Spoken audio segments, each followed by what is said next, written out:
Sunday Night Football. You ready for a party? Sunday Night Football has really been a snooze fest the last few weeks. I'm not gonna lie, Jeff. I love Sunday Night Football, but it's just sometimes Chris Collinsworth and his just blah, blah, blah, blah, blah, blah, blah, blah, blah, blah, just will put you to bed.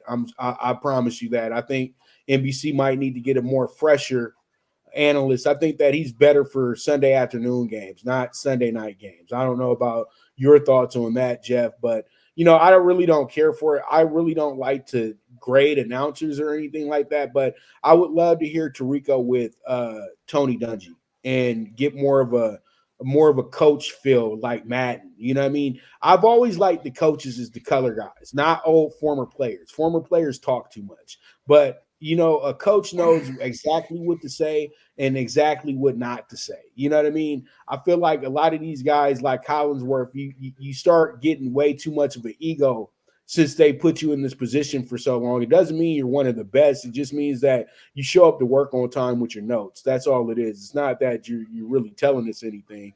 But when I look at this game, I see the Broncos now. They're 4-6. Things have changed for the Broncos now. The Broncos are not the team that they're not. They're 4-5. I'm sorry, but they're not the team that they were a month ago. Where everybody was writing them off, dumpster fire. You saw it. Everybody was ready to throw away the Broncos after they lost 70-20. And I told myself that I said all they can do is just go up from here. They're not. There's no way that you're going to keep regressing. This team is too good to do that. And I think that was the best thing ever that Sean Payton got in his career, best thing that Russell Wilson ever got in his career, the wake-up call that this NFL thing can be over for you very quick. It doesn't matter what you did for me 5 years ago. It's about what you did for me right now. And they got the memo. And what they did was they got rid of Randy Gregory, a guy who probably was a very sour apple in that locker room.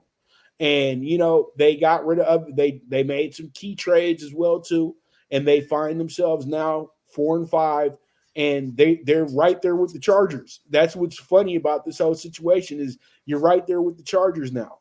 And then you got this Vikings team, the feel-good team of the NFL right now. Well, they got the feel-good story, but we're not surprised about Josh Dobbs. Let's go ahead and get some Josh Dobbs history real quick. Everybody says, oh, Josh Dobbs played for 6 different teams in the last 18 months. But you know what? He played for one team for 5 years, and that was the Pittsburgh Steelers. And you know who he was the backup to? Not no damn Kenny Pickett. I can tell you that right now. He was the backup to a future Hall of Famer, Ben Roethlisberger. So when you're in the quarterback room with one of the greats, then your perspective on the game is a lot different, i.e. Jimmy G, i.e. Brian Hoyer.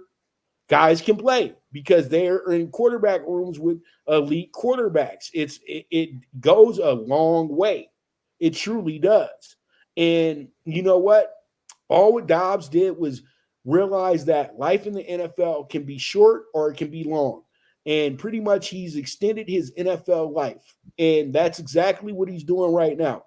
What Josh Dobbs did is set himself up to get a Geno Smith type payday next offseason. Let's keep it real. And I truly do feel that, this is a very good story. It's very fun. And, you want to see nothing but the best. And you hope that this Vikings team makes the playoffs with JJ and all that good stuff. So then they can have some fun and keep the story going. But we know they ain't going nowhere but to the playoffs, if that. So pretty much I feel like with this one, the Broncos are in the same position as the Vikings. Both of these teams are coming in on win streaks. Vikings have won 5 in a row. They've won 3 in a row. This is going to be a really, really good game. But I feel like when it comes down to it, that mile high energy on a Sunday night football game is going to translate to a victory for the Broncos. So I'm taking them with the minus 125. And it's simply because they have the home crowd here. My numbers was 1 with a 44, now up to 2 with a 43. People remember what they saw last. Did the Broncos win? Did the Buffalo Bills win? Back and forth. There is some momentum. You can start to feel the Sean Payton effect really starting to take notice. Javonte Williams. I talked about Cortland Sutton. The defense getting better, and in comes Minnesota, a team that obviously most written off, especially after Kirk Cousins goes down, and of course Justin Jefferson. In comes Dobbs back-to-back weeks with big-time wins.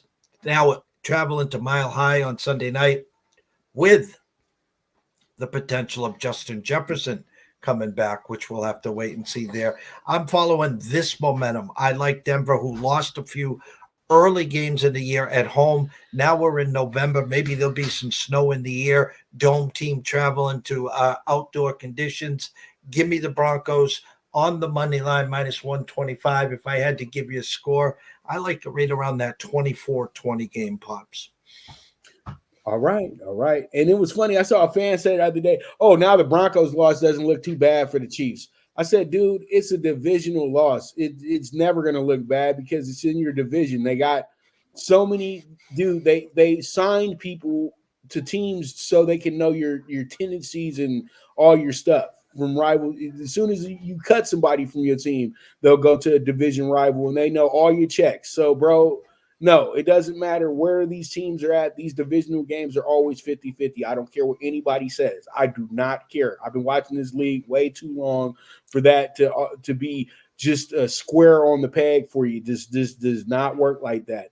Ask the Indianapolis Colts, who thought they were going to walk into Jacksonville and absolutely annihilate those boys. They wound up getting their ass kicked and missed the playoffs. So that's why I say never, ever think that these divisional games are just – oh, they got lucky. It's never luck in those games. It's just they were better that day. But